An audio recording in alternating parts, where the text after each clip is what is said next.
श्री गणेशाय नमः। मंगलम भगवान विष्णु मंगलम गरुड़ध्वज। आज चैत्र मास के पावन अवसर पर मैं श्रद्धा और भक्ति से श्री सत्यनारायण भगवान की व्रत कथा का आरंभ करती हूँ। हे प्रभु, कृपा करके मेरे इस व्रत को स्वीकार करें और मेरे परिवार पर अपना आशीर्वाद बनाए रखें। जय श्री सत्यनारायण भगवान की जय। अब सुने आप श्री सत्यनारायण व्रत कथा का पहला अध्याय। एक समय नैमिषारण्य तीर्थ में शौनक आदि 88,000 ऋषियों ने श्री सूत जी से पूछा, हे प्रभु, इस कलयुग में वेद विद्या रहित मनुष्यों को प्रभु भक्ति किस प्रकार मिलेगी तथा उनका उद्धार कैसे होगा। इसलिए हे मुनि, कोई ऐसा तप कहिए जिससे थोड़े समय में पुण्य प्राप्त होवे तथा मनवांछित फल मिले तथा कथा सुनने की हमारी इच्छा है। सर्वप्रथम सर्वशास्त्र ज्ञाता श्री सूत जी बोले, हे वैष्णवों, मैं पूज्या आप सबने प्राणियों के हित की बात पूछी है। अब मैं उस श्रेष्ठ व्रत को आप लोगों से कहूँगा जिस व्रत को नारद जी ने लक्ष्मी नारायण से पूछा था और लक्ष्मीपति ने मुनि श्रेष्ठ नारद से कहा था। सो ध्यान से सुनो। एक समय योगीराज नारद जी दूसरों के हित की इच्छा से अनेक लोकों में घूमते हुए मृत्यु लोक में आ पहुँचे। यहाँ अनेक योनियों में जन्मे हुए प्रायः सभी मनुष्यों को अपने कर्मों द्वारा अनेकों दुखों से पीड़ित देखकर सोचा, किस यत्न के करने से निश्चय ही प्राणियों के दुखों का नाश हो सकेगा। ऐसा मन में सोचकर विष्णु लोक को गए। वहाँ श्वेत वर्ण और 4 भुजाओं वाले देवों के ईश नारायण को देखकर, जिनके हाथों में शंख चक्र गदा और पद्य थे तथा वरमाला पहने हुए थे, स्तुति करने लगे। हे भगवान, आप अत्यंत शक्ति से संपन्न हैं तथा मन तथा वाणी भी आपको नहीं पा सकती। आपका आदि मध्य अंत नहीं है। निर्गुण स्वरूप सृष्टि के आदि भूत व भक्तों के दुखों को नष्ट करने वाले हो, आपको नमस्कार है। नारद जी इस प्रकार की स्तुति सुनकर विष्णु भगवान बोले, हे मुनि श्रेष्ठ, आपके मन में क्या है? आपका कुल, आपका किस काम के लिए आगमन हुआ है? निसंकोच कहो। तब नारद मुनि बोले, मृत्यु लोक में सब मनुष्य जो अनेक योनियों में पैदा हुए हैं, अपने अपने कर्मों के द्वारा अनेक प्रकार के दुखों से दुखी हो रहे हैं। हे नाथ, मुझ पर दया रखते हो तो बतलाइए कि उन मनुष्यों के सब दुख थोड़े ही प्रयत्न से कैसे दूर हो सकते हैं। हे भगवान जी बोले, श्री भगवान जी बोले, हे नारद, मनुष्यों की भलाई के लिए तुमने बहुत अच्छी बात सुनी है, पूछी है। जिस काम के करने से मनुष्य मोह से दूर जाता है, वह कहता हूँ, सुनो। बहुत पुण्य देने वाला स्वर्ग तथा मृत्यु लोक दोनों में दुर्लभ एक उत्तम व्रत है। आज मैं प्रेमवश होकर तुमसे कहता हूँ, श्री सत्यनारायण का यह व्रत अच्छी तरह विधि पूर्वक करके मनुष्य आयुप्रांत यहाँ सुख भोग कर मरने पर मोक्ष को प्राप्त होता है। श्री भगवान के वचन सुनकर नारद मुनि बोले कि उस व्रत का फल क्या है, क्या विधान है और किसने यह व्रत किया है और किस दिन यह व्रत करना चाहिए, विस्तार से कहिए। भगवान बोले, दुख शोक आदि को दूर करने वाला, धन धान्य को बढ़ाने वाला, सौभाग्य तथा संतान को देने वाला यह व्रत सब स्थानों पर विजय करने वाला है। भक्ति संतान को देने वाला यह व्रत सब स्थानों पर विजय करने वाला है। भक्ति और श्रद्धा के साथ किसी भी दिन मनुष्य श्री सत्यनारायण की प्रातः काल के समय ब्राह्मणों और बांधुओं के साथ धर्मपरायण होकर पूजा करे। भक्ति भाव से नैवेद्य, केले का फल, घी, दूध और गेहूं का चूर्ण सबाया लेवे। गेहूं के अभाव में साठी का चूर्ण, शक्कर तथा गुड़ ले और सब भक्षण योग्य पदार्थ जमा करा के भक्षण भगवान को अर्पण कर देवे तथा बांधुओं सहित ब्राह्मणों को भोजन करावे। पश्चात स्वयं भोजन करे। नृत्य आदि का आचरण कर सत्यनारायण भगवान स्मरण करते हुए समय व्यतीत करे। इस तरह व्रत करने पर मनुष्यों की इच्छा निश्चय पूरी होती है। विशेषकर कली काल में भूमि पर यही मोक्ष का सरल उपाय है। अब सुने दूसरा अध्याय। सूत जी बोले, हे ऋषियों, जिसने पहले समय में इस व्रत को किया है उसका इतिहास कहता हूँ, ध्यान से सुनो। सुंदर काशीपुरी नगरी में एक अत्यंत निर्धन ब्राह्मण रहता था। वह भूख और प्यास से बेचैन हुआ नित्य पृथ्वी पर घूमता था।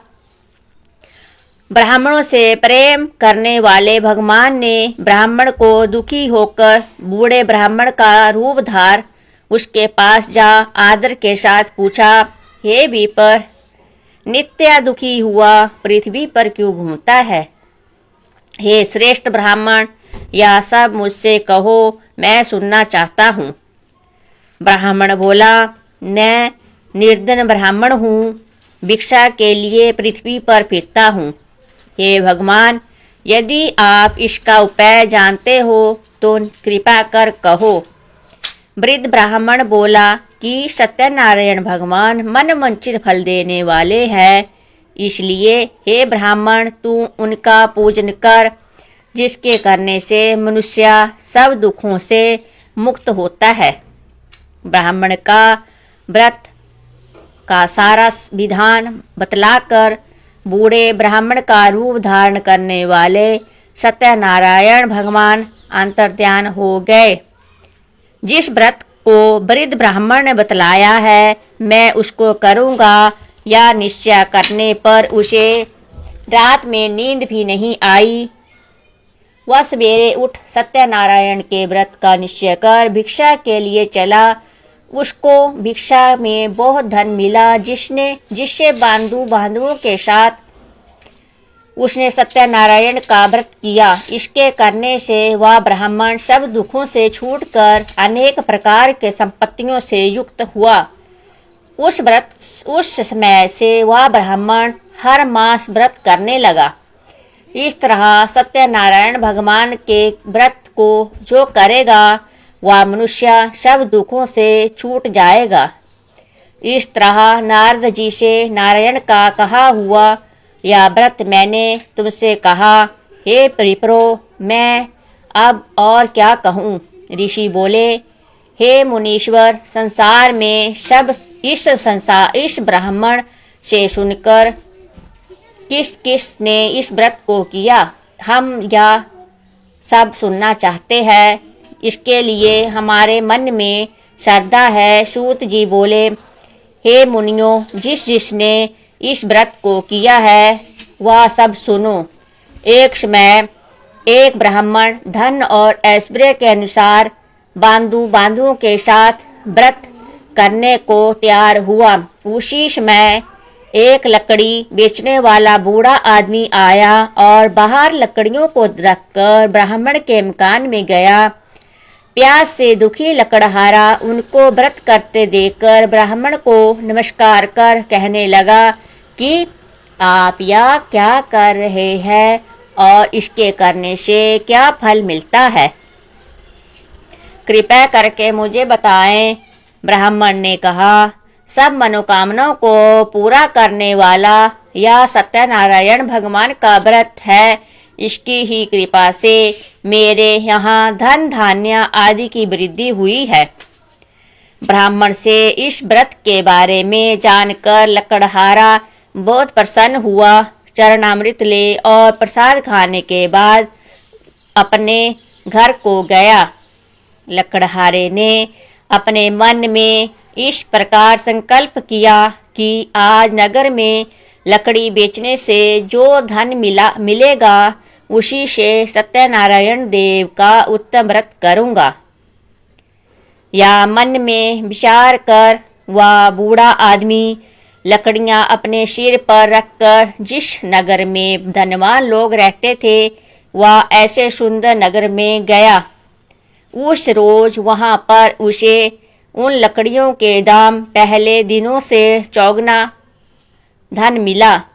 तब वह बूढ़ लकड़हारा दाम ले और अति प्रसन्न होकर पक्के केले की पूली, शक्कर, घी, दूध, दही और गेहूं का आटा इत्यादि सत्यनारायण भगवान के व्रत की कुल सामग्रियों को लेकर अपने घर गया। फिर उसने अपने भाइयों को बुलाकर विधि के साथ भगवान जी का पूजन और व्रत किया। उस व्रत के प्रभाव से वह बूढ़ा लकड़हारा धन पात्र आदि से युक्त हुआ और संसार के समस्त सुख भोग कर बैकुंठ को चला गया। अब सुने तीसरा अध्याय। सूत जी बोले, हे श्रेष्ठ मुनियों, आप आगे की कथा कहता हूँ, सुनो। पहले समय में उल्कामुख नाम का एक बुद्धिमान राजा था। वह सत्यवक्ता और जितेंद्रिय था। प्रतिदिन देव स्थानों पर जाता तथा गरीबों को धन देकर उसके कष्ट दूर करता था। उसकी पत्नी कमल के समान मुख वाली और सती साध्वी थी। भद्रशिला नदी के तट पर उन दोनों ने श्री सत्यनारायण के व्रत किया। उस समय में वह एक साधु वैश्य था। उसके पास व्यापार के लिए बहुत सा धन था। वह नाव को किनारे पर ठहराकर राजा के पास आ गया और राजा को व्रत करते हुए देखकर विनय के साथ पूछने लगा, हे राजन, भक्ति युक्त चित्त से या आप क्या कर रहे हो? मेरा सुनने की इच्छा है, सो आप या मुझे बताइए। राजा जी बोले, हे साधु, अपने बंधुओं के साथ पुत्र आदि की प्राप्ति के लिए या महाशक्तिवान सत्यनारायण भगवान का व्रत व पूजन किया जा रहा है। राजा के वचन सुनकर साधु आदर से बोला, हे राजन, मुझको इसका सब विधान कहो। मैं भी आपके कथा अनुसार इस व्रत को करूँगा। मेरे भी कोई संतान नहीं है और इससे निश्चय ही होगी। राजा से सब विधान सुन व्यापार से निर्मित हो वह आनंद के साथ घर गया। साधु ने अपनी स्त्री से संतानें देने वाले उस व्रत का समाचार सुनाया और कहा कि जब मेरे संतान होगी तब मैं इस व्रत को करूँगा। साधु ने ऐसे वचन अपनी स्त्री लीलावती से कहे। एक दिन उसकी स्त्री लीलावती पति के साथ आनंदित हो संसारिक धर्म से प्रवृत्त होकर सत्यनारायण भगवान की कृपा से गर्भवती हो गई तथा 10वें महीने में उसके एक सुंदर कन्या का जन्म हुआ। दिनों दिन वह कन्या इस तरह बढ़ने लगी जैसे शुक्ल पक्ष का चंद्रमा बढ़ता है। कन्या का नाम लीलावती रखा गया। तब लीलावती ने मीठे शब्दों से अपने पति से कहा कि जो आपने संकल्प किया था कि भगवान मैं का व्रत करूँगा, अब आप उसे करिए। साधु जी बोले, हे विप्रे, इसके विवाह पर करूँगा। इस प्रकार अपनी पत्नी का आश्वासन दे वह नगर को गया। कलावती पितृगृह में वृद्धि को प्राप्त हो गई। साधु ने जब नगर में सखियों के साथ अपनी पुत्री को देखा तो तुरंत दूत बुलवाकर कहा कि पुत्री के वास्ते कोई सुयोग्य वर देखकर लाओ। साधु की आज्ञा पाकर दूत कंचन नगर में पहुंचा और वहां पर बड़ी खोज कर देखभाल कर लड़की के लिए सुयोग्य बड़िक पुत्र को ले आया। उस सुयोग्य लड़के को देखकर साधु ने अपने बांधुओं सहित प्रसन्नचित्त अपनी पुत्री का विवाह उसके साथ कर दिया, किंतु दुर्भाग्य से विवाह के समय भी उस व्रत को करना भूल गया। तब श्री भगवान क्रोधित हो गए और श्राप दिया कि तुम्हें दारुण दुख प्राप्त होगा। अपने कार्य में कुशल साधु बनिया जमाता सहित समुद्र के समीप स्थित रत्नपुर नगर में गया और वहां दोनों ससुर जमाई चंद्रकेतु राजा के उस नगर में व्यापार करने लगे। एक रोज भगवान सत्यनारायण की माया से प्रेरित कोई चोर राजा के धन चुराकर भागा जा रहा था, किंतु राजा के दूतों को आता देखकर चोर ने घबराकर भागते हुए राजा के धन को चुपचाप रख दिया जहां वो ससुर जमाई ठहरे हुए थे। तब दूतों ने उस साधु वैश्य के पास राजा के धन को रखा देखा तो वो दोनों को बांध ले गए और प्रसन्नता से दौड़ते हुए राजा के समीप जाकर बोले, या दो चोर हम पकड़ कर लाए हैं, कृपया आज्ञा दे। तब राजा की आज्ञा से उसको कठोर कारावास में डाल दिया और उनका धन छीन लिया। सत्यनारायण भगवान के श्राप द्वारा उनकी पत्नी भी घर पर बहुत दुखी हुई और घर पर जो धन रखा था चोर चुराकर ले गए।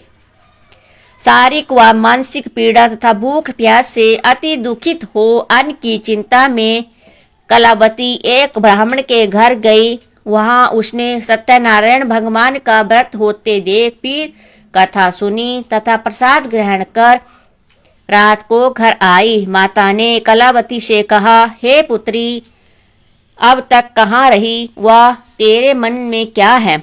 कलावती बोली, हे माता, एक ब्राह्मण के घर श्री सत्यनारायण भगवान का व्रत देखा है। कन्या के वचन सुनकर लीलावती भगवान के पूजन की तैयारी करने लगी। लीलावती ने परिवार और बांधुओं सहित श्री सत्यनारायण भगवान का पूजन किया और वर मांगा कि मेरे पति और दामाद शीघ्र आ जावे। राजा की प्रार्थना की और हम सबका अपराध क्षमा करो। सत्यनारायण भगवान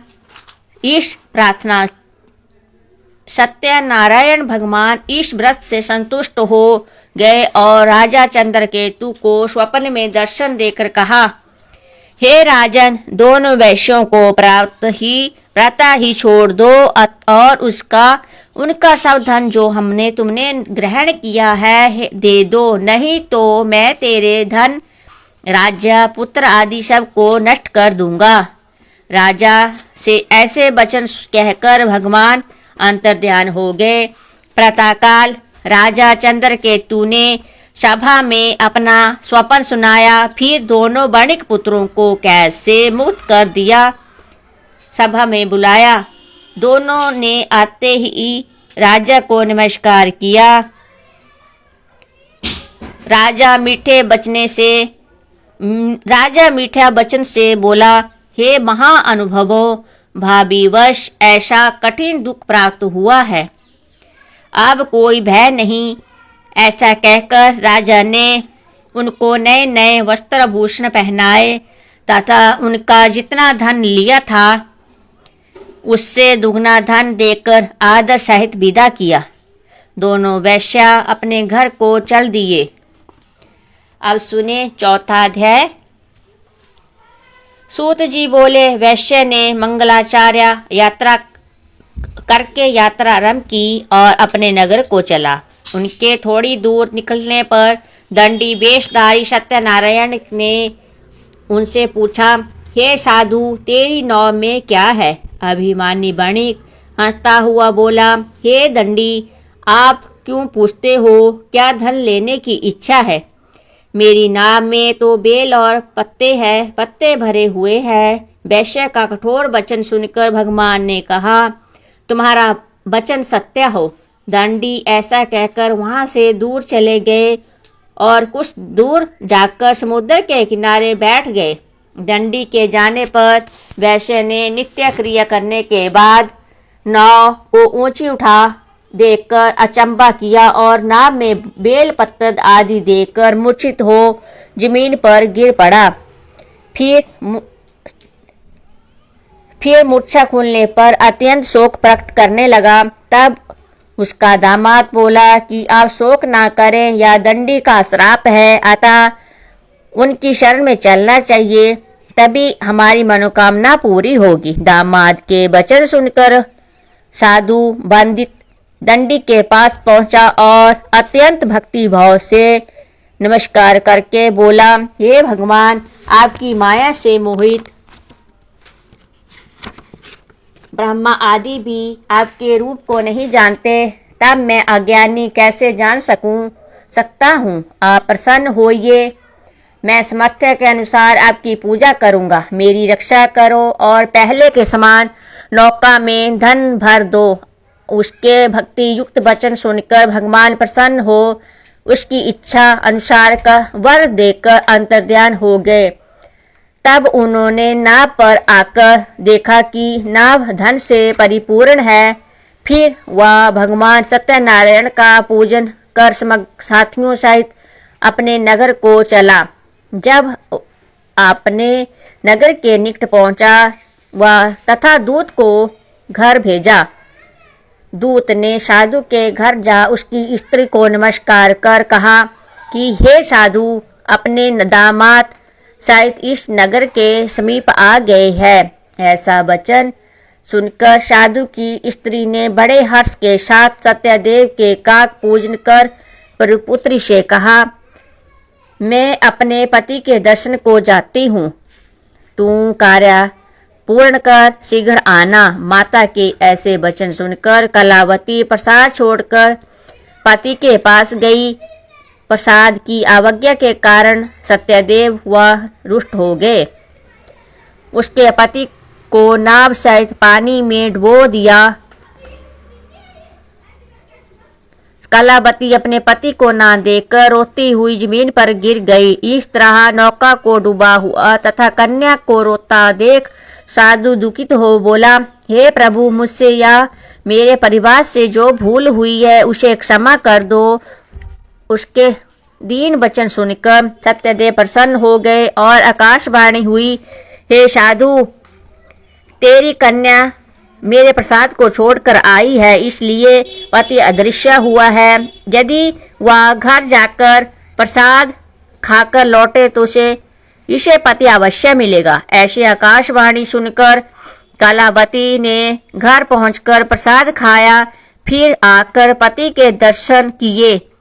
तत्पश्चात साधु ने बांधुओं से सत्यदेव का विधि पूर्वक पूजन किया। उस दिन से वह प्रत्येक पूर्णिमा को सत्यनारायण भगवान का पूजन एवं कथा करने लगा। फिर इस लोक का सुख भोग कर अंत में स्वर्ग लोक को गया। अब सुने 5वां अध्याय। सूत जी बोले, हे ऋषियों, मैं और भी कथा कहता हूँ, सुनो। प्रजा पालन में लीन दुग्धवंश नाम का एक राजा था। उसने भी भगवान का प्रसाद त्याग कर बहुत दुख पाया। एक समय वन में जाकर वन्य पशुओं को मारकर बड़ के नीचे आया। वहां उसने ग्वालों को भक्ति भाव से बांधुओं सहित सत्यनारायण जी का पूजन करते देखा। राजा देख कर भी अभिमानवश वहां नहीं गया और ना नमस्कार ही किया। जब ग्वालों ने भगवान का प्रसाद उसके सामने रखा तो वह प्रसाद को त्याग कर अपने सुंदर नगरी को चला। वहां उसने अपना सब कुछ नष्ट पाया तो वह जान गया कि यह सब भगवान ने किया है। तब वह विश्वास कर ग्वालों के समीप गया और विधि पूर्वक पूजन कर प्रसाद खाया तो सत्यदेव की कृपा से पहले जैसा था वैसा ही हो गया। फिर दीर्घ काल तक सुख भोग कर मरने पर स्वर्ग लोक को गया। जो मनुष्य इस परम दुर्लभ व्रत को करेगा, भगवान की कृपा से उसे धन धान्य की प्राप्ति होगी तथा वह मनोरथ पूर्ण होकर अंत में वैकुंठ धाम को जाता है। जिन्होंने पहले इस व्रत को किया है, अब उनके दूसरे जन्म की कथा कहता हूँ। वृद्ध सत्यानंद ब्राह्मण ने सुदामा का जन्म लेकर मोक्ष को पाया। उल्का मुख नाम का राजा दशरथ होकर वैकुंठ को प्राप्त हुआ। साधु नाम के वैश्य ने मोर ध्वज बनकर अपने पुत्र को आरे से चीरकर मोक्ष को प्राप्त किया। महाराज दुग्धवंश ने स्वयंभू होकर भगवान में भक्ति युक्त कर्म कर मोक्ष प्राप्त किया। बोलो श्री हरिनारायण की जय, विष्णु भगवान की, सत्यनारायण भगवान की जय, लक्ष्मी मैया की जय। अब सुने श्री सत्यनारायण जी की आरती। जय लक्ष्मी रमणा स्वामी, जय लक्ष्मी रमणा, सत्यनारायण स्वामी जनपातक हरणा। ओम जय लक्ष्मी रमणा। रतन जड़ित सिंहासन अद्भुत छवि राजे, स्वामी अद्भुत छवि राजे। नारद करत निरंजन घंटा ध्वनि बाजे। ओम जय लक्ष्मी रमणा। प्रकट भयो कलिका कारण दिज को दर्श दियो, स्वामी दिज को दर्श दियो। बूढ़ो ब्राह्मण बन कर कंचन महल कियो। ओम जय लक्ष्मी रमणा। दुर्बल भील कटारो इन पर कृपा करो, स्वामी इन पर कृपा करी। चंदर चूड़ एक राज जिनकी विपत्ति हरी। ओम जय लक्ष्मी रमणा। वैश्या मनोरथ पायो, स्वामी वैश्या मनोरथ पायो, शरदा तज कीन। ओम जय लक्ष्मी रमणा। सो फल भोग्यो प्रभु जी फिर स्तुति कीनी, स्वामी फिर स्तुति कीनी। भाव भक्ति के कारण छिन छिन रूप धर्यो। जय लक्ष्मी रमणा। शरदा धारण कीनी, तिन को काज सर्यो, स्वामी तिन को काज सर्यो। ग्वाल बाल संग राजा बन में भक्ति करी। ओम जय लक्ष्मी रमणा। मन वंचित फल दीनो दीन दयाल हरि, स्वामी दीन दे हरि। ओम जय लक्ष्मी रमणा। चढ़त प्रसाद सवाया कदली फल मेवा, स्वामी कदली फल मेवा। धूप दीप तुलसी से राजी सत्यदेवा। ओम जय लक्ष्मी रमणा। श्री सत्यनारायण जी की आरती जो कोई नर गावे, स्वामी जो कोई प्रेम सहित गावे। कहत शिवानंद स्वामी मन वंचित फल पावे। जय लक्ष्मी रमणा। स्वामी जय लक्ष्मी रमणा। सत्यनारायण स्वामी जनपातक हरणाम। जय लक्ष्मी रमणा। बोलो सत्यनारायण भगवान की जय, विष्णु लक्ष्मी मैया की जय।